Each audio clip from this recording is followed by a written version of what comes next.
Hi, I'm Mary Alexander from Home Instead Senior Care. Today I'm discussing tips for effective communication with seniors, and now I want to share with you how to open up the lines of communication. As adults, we have learned to communicate with a lot of people in a number of situations.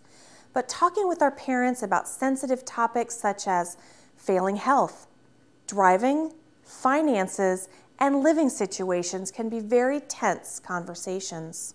The fact that many seniors may still be dealing with their grown sons or daughters as if they're children rather than adults makes these conversations particularly difficult.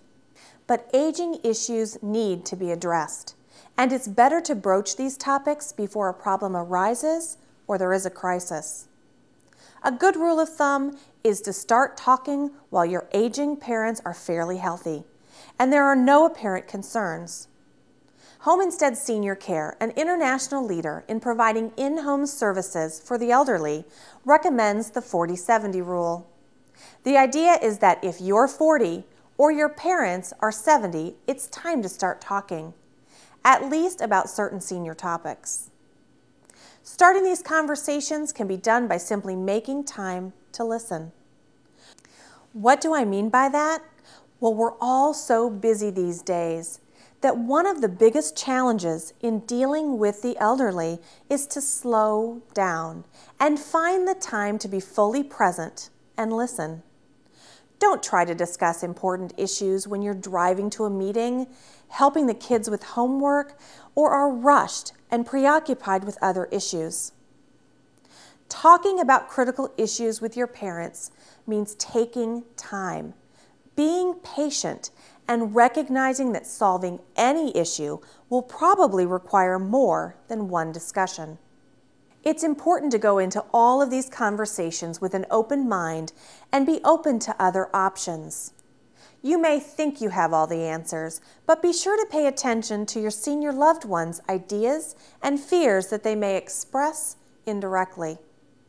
Generally, older people understand far more than they express, so it's important to understand their thoughts and listen for deeper meaning.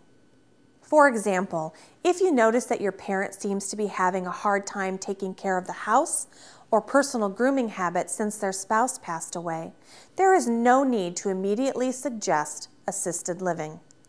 Perhaps any conversation about moving can be put off for a few months by hiring someone to come in and help for a few hours each day, or making safety improvements around the house.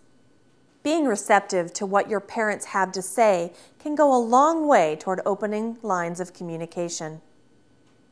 If they're intent on managing on their own, don't argue, but do try to find solutions that work for all of you. For example, if you've offered to help with finances and they refuse, see if they would be willing to consult a professional, such as an accountant, instead. Another way to actively listen is to pay attention to their mood. Make sure they are feeling well, awake, and engaged. Just like the rest of us, if they're in a bad mood or don't feel well, they may not be up to having a serious discussion. If that's the case, it's best to put it off. If you do reach an impasse, the best thing to do is clear the air. Express your frustration with them quietly. Chances are they feel the same way. Clearing the air may help you find some common ground. Sometimes the best solution during a disagreement is to back off. If you continue to badger your parents, you'll only alienate them and frustrate yourself. A better approach is to keep in touch and offer to help again if and when they seem more receptive.